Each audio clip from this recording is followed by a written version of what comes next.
and welcome back to the Calm and Connected podcast. I'm your host, Janine Halloran, and I'm thrilled today because I got a chance to speak with Ryan Judd. He is an internationally known music therapist, a Billboard chart-topping recording artist, and a childlike yoga and mindfulness instructor. So he has a private practice that is focused on music therapy, and he's been helping kids find fun ways to relax and de-stress through music and mindfulness for more than 20 years. He's also done some work in schools, and he actually still creates music, which is really cool. He's got some really neat resources that we get a chance to talk about in the podcast. And it's just really interesting. We talk all about social skills and coping skills and anxiety, and how we can use music to help kids learn those different strategies of social interaction, but also how to help manage anxiety using music. It was a really interesting conversation. I hope you enjoy it. Hello, Ryan, and welcome to the Calm and Connected podcast. Thanks so much for having me, Janine. So for people who may not know you, I'd love for you to share a little bit more about your background and how you got to where you are right now. Yeah, it was quite a journey. I had always loved working with kids. That was always my jam. That was always my thing. It was just so fun. It just came naturally and easy to me. So I thought, okay, let's go to college and study psychology and focus on child development. And so I did that, and then I graduated, and I was like, okay, I've got a BA in psychology. What can I do with this? Well, maybe let's think grad school. Yeah, not a lot. So much you can do with a BA in psych. So I started looking at programs, and at that time, I was becoming really passionate about my personal music, my guitar playing, and I was getting really interested in the Eastern arts and Eastern philosophy. And then I found this school in Boulder, Colorado, of course, that offered a music therapy program. And I was like, music therapy? What is that? I never heard of music therapy. And so I started researching it, and it was a music therapy and counseling psychology program at a school called Naropa University, which was founded by a Buddhist monk. So it has this amazing curriculum of mindfulness throughout all its programs. And it was like the perfect fit. It was the only school I applied to, which is a little risky, but I got in, and it was a 3-year master's program, and it was amazing. And the funny thing though is I never worked with kids with special needs. Huh. And back in the day when I went to high school, you didn't really even see the kids with special needs. You didn't really interact with them. So I was very naive about the whole thing. But then my internship was at Boulder Community Hospital, and part of it was in the pediatric rehabilitation unit. So I was working with speech therapists and OTs and PTs and working with all these kids with special needs, and it was amazing. I mean, the first few days I was there, I was like, this is it. This is who I'm going to work with. These families are amazing. These parents and kids are amazing. These therapists are amazing. So immediately after graduating, I started a private practice specializing in helping children with special needs through music therapy. Oh my gosh. That sounds like an incredible journey. And I agree with you. Once you get a BA in psychology, then you're like, and now what? There's not a ton you can do, right? So you have to sort of figure out that thing. And I love that you went into this place that makes you it brings out the joy that you have and your own talent that you can bring to the table when it comes to music and therapy. So, oh my gosh. So you talked about working with kids. Do you have some ideas of things that people could do if they are looking to do music therapy in a school setting? Yeah, music therapy in school. Most of my music therapy work over the past 23 years has been in the school setting. I see clients privately too.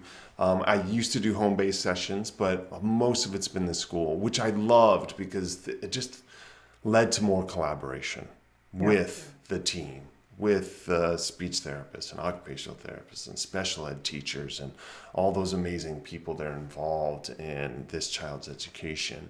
So I found it really enlightening and helpful to have those team meetings. But my approach would be going into the school setting And sometimes I would see clients individually once a week, usually 30 to 60-minute sessions.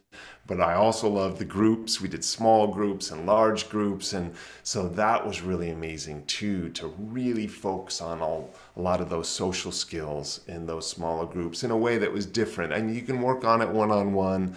There's some things we can chat about that. But when you have 4 or 5 kids sitting around you and you're sharing instruments and you're working on greetings and social communication, it's really amazing. Oh my gosh, I love the idea of social skills using music. Can you talk a little bit more about that? Because that's really cool. As somebody who would run groups in schools, it was always about social. We were always doing social. I mean, right? You're always doing social skills, right? But I'd love to hear a little bit more about how that looked with including music into that. Yeah, we'd usually start with a pretty mellow greeting song. Over the years, my approach to therapy has started with more of calming activities and songs rather than getting right into it. Okay, let's go. Because it all starts with the sensory system, right? If the child doesn't have their sensory system regulated, it's going to be really hard to address something like working on a social skill. So usually a kind of mellow, calming greeting, hello song. For the older kids, we'd call it the hello jam, and kids would take solos. So let's talk about that. There's a social skill right there. It was so fun because we'd be going and we'd be practicing our greetings, and I'd be singing, and there were these gaps in the song, these pauses where a child was prompted to look at their neighbor and either give them a high five or use their words to greet, try to use their name. If they were nonverbal, using their augmentative communication device to tap in a greeting, whatever their ability was, we'd work it in. But then we'd take solos. So all of a sudden, it would be a particular client's turn to do a solo, and they would get to express themselves and show appreciation of other kids' solos, and we'd applaud, and there's so much going on, and there's all that joint attention, and there's that eye contact, and it's so good. So that's just the greeting song. All that in just one song. So and then of course you can do tailored songs towards turn taking, sharing, passing instruments, again using a friend's name, whatever it may be, the social skill that you're working on, you can work it into a musical activity.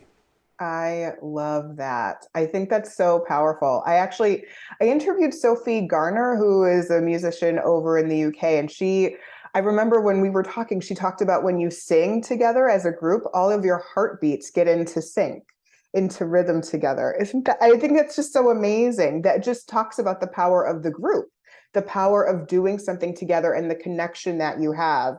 And to be able to work in different social skills is incredible. I mean, there's so many different ways you can work on social skills. It doesn't have to be boring and sitting and like working through worksheets, because that actually doesn't work. So, like it just doesn't. Like you have to have the interaction. And music is a way that you can have that interaction, and it sets that teachable moment for everybody so that you can just do with it what you will when you're doing that interaction with the group. I think that's incredible.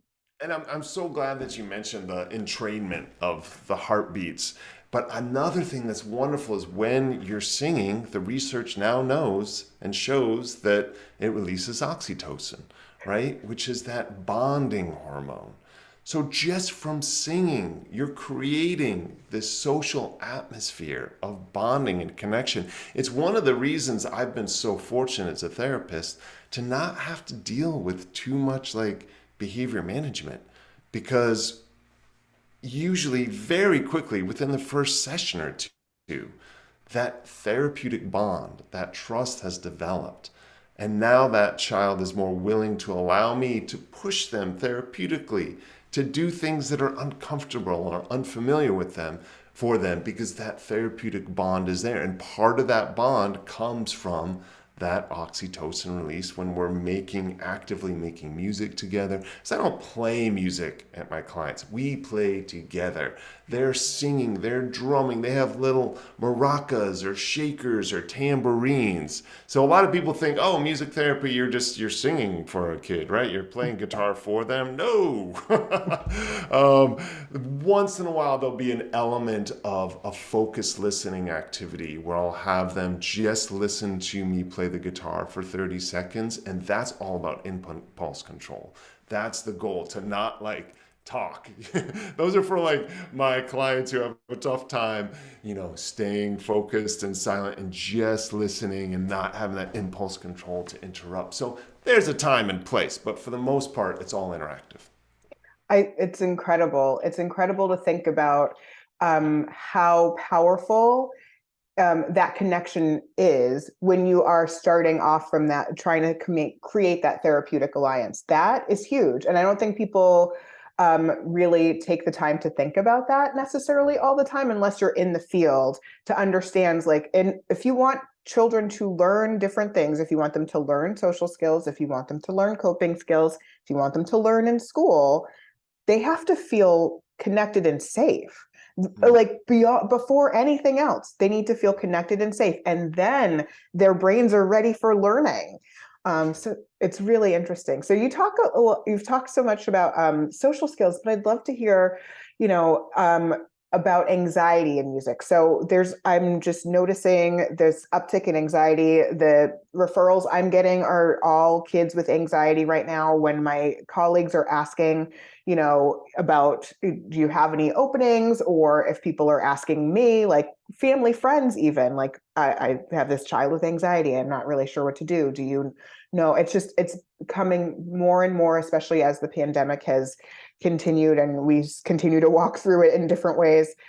What do you do in terms of anxiety in music? What are your thoughts around that?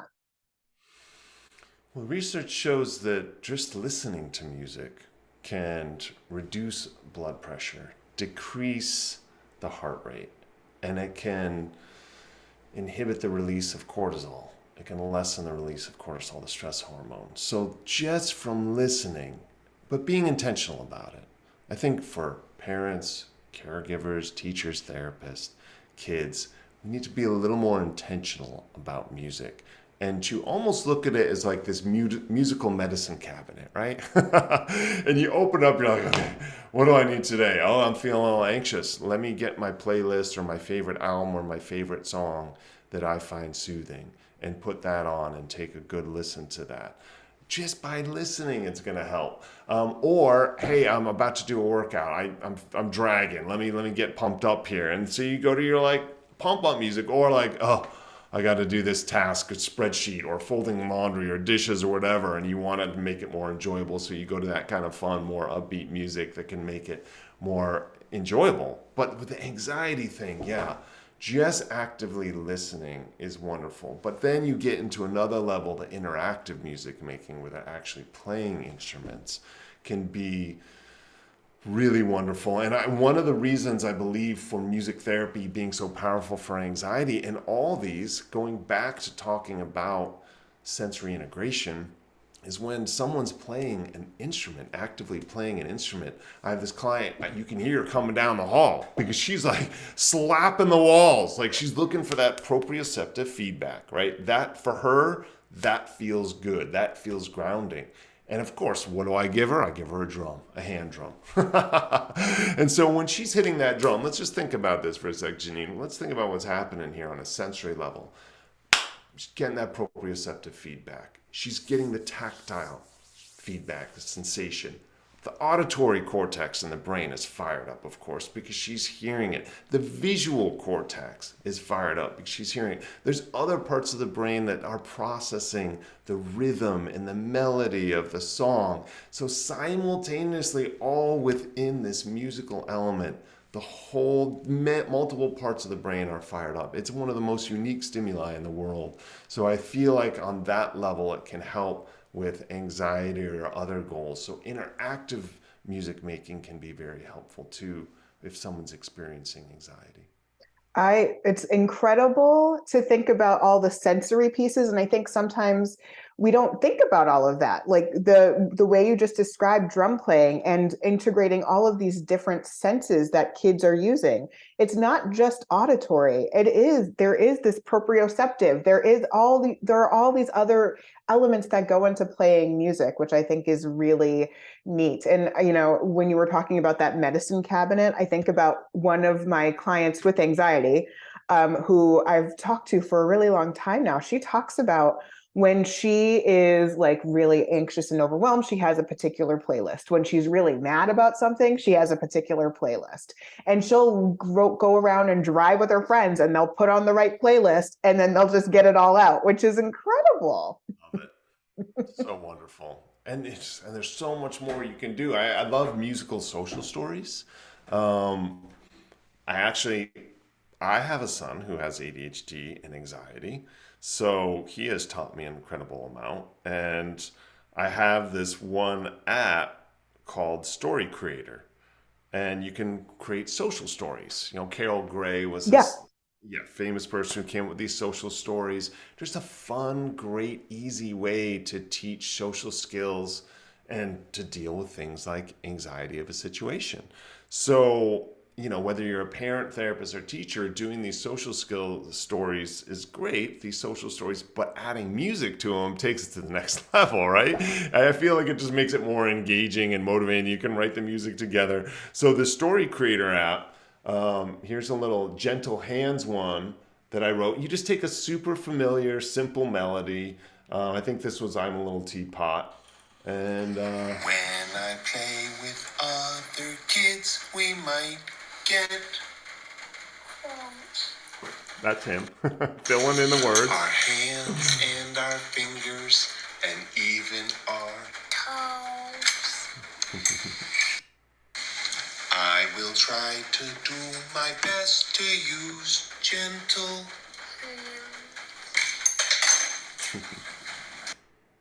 soft and gentle. Yes, I can. Oh, yeah. That's so cool. It's cute, right? It's adorable. And here's the thing, social stories are incredible. I used to use them all the time because it's such a powerful way to help kids know what to do and to get familiar with it and to reread it. You can rewatch that. You can continue to, they're really getting themselves and putting themselves really in the story, which is all about what a social story is, especially for little ones. And so that's an incredible use of a social story. That's so cool. I'd never heard that before. Well, it's so fun, and that was many years ago, but we would watch that driving to his preschool. Yep. Like every morning, I'd just have it on the little, camera holder in the car, and I'd hit play. And it was such a great way to practice that, to kind of pre-teach and get ready for the day. And the language is important, though, as you know. And that's why I said I will try my best too, right? Because if you just say I will use gentle hands and then they don't use gentle hands, it's just like that's no good. So you'll try your best, and to have that formula of being more descriptive. When I go to school, this will happen. I'll see this, do this. Oh, and by the way, I will try my best to use gentle hands, right? The prescriptive statement has to be far outnumbered by the descriptive statement, so it isn't just too directive heavy. Yeah, no, I think that's phenomenal. So what's the name of that app again? Story Creator. Story Creator. And are there other things that you've created and worked on that you want to share with my audience? Because you have a lot of stuff out there in terms of like relaxation and all sorts of things. So I just want to make sure that people know where to find your good stuff and know what it is.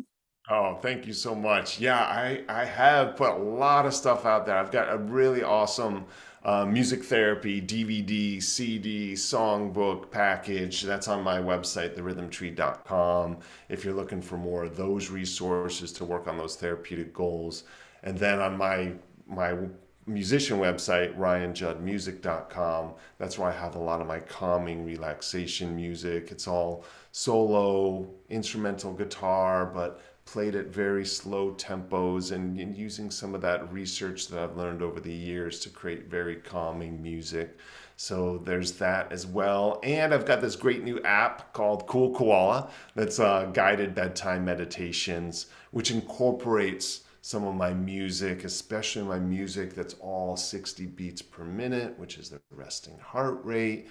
And it really helps kids fall asleep while teaching them these beautiful lessons through the guided meditations about letting go of worries, anger, frustration, developing gratitude, developing compassion, and deep breath work for relaxation, things like that that are just, I wish I was taught when I was a young child, so I didn't have to work so hard and later in my life to learn all these things, right? Yep, absolutely. And I feel the same way. I think that's kind of why I became a therapist, because I had a phenomenal therapist when I was a teenager. And I found it so helpful that I was like, I really need to make sure that other people know that you can build these skills.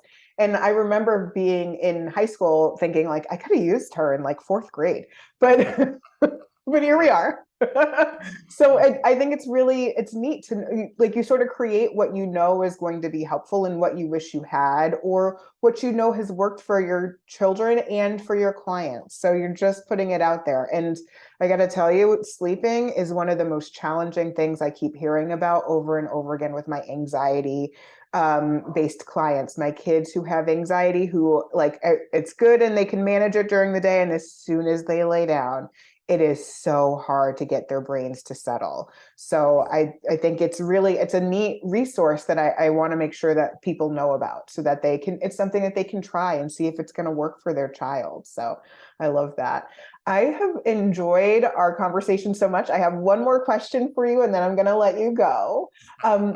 I always like to ask my guests about their own coping skills. So if you want to share a few of the ways that you like to rest and recharge, that would be wonderful. Yeah, gosh, it all starts early in the morning, before the children arise, before the peace of the household just comes crashing down. So yeah, I get up early.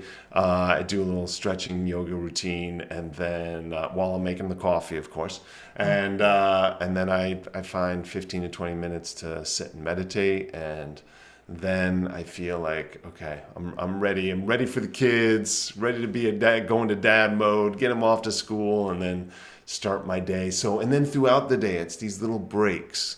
You know, there's something called the Pomodoro technique, which like every 30, 45 minutes, in order to stay optimum and focused, it's really important to take breaks. So my break is stepping outside. Luckily, we're in these beautiful woods, and I just step on my back deck, and all you can see is trees and woods. And, you know, then we have a little path in the backwoods. So just taking in nature for me has been very important. And then throughout, I mean, I'm so lucky. I play the guitar and like I compose and record. So music can be therapy. Even before this call, I was working on a new song, and I realized where the inspiration for it came from, and it was very emotional. I was in my shed looking at the kids' bikes the other day, and I realized like, oh man, there's one day I'm going to walk in the shed and like those bikes are either going to just be collecting rust or they'll be gone because my kids are going to be grown up. You know, it's this very emotional, sad moment, and that's comes through my music. So music is very cathartic and therapeutic for me, as well as recharging. So of course, as a musician, music therapist, I gotta say music too, because that's a big part.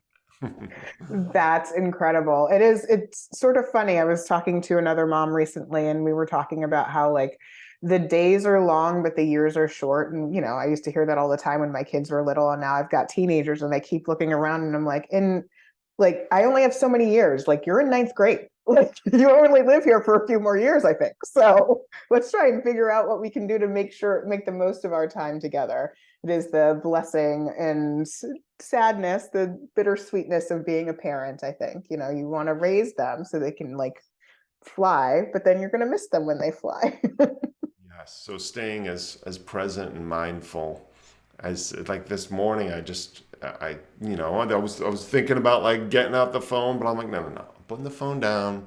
I'm just gonna sit with my boy as he's playing with his magnet-tiles. Our youngest is 4 years old, and I'm just gonna observe him and watch him and listen. And those are the moments that I feel are so precious for a parent and a child, and can help you not have your child's experience being a kid and you loving and enjoying that just fly by too fast. Absolutely. I think that's a wonderful way to end our conversation. Ryan, thank you so much for coming on. I will link to all of your great resources in the show notes. And everybody else, thank you so much for listening. If you like this podcast, please take a moment and share it with a friend or colleague. And as always, take a few minutes, have a little fun, and have an awesome day.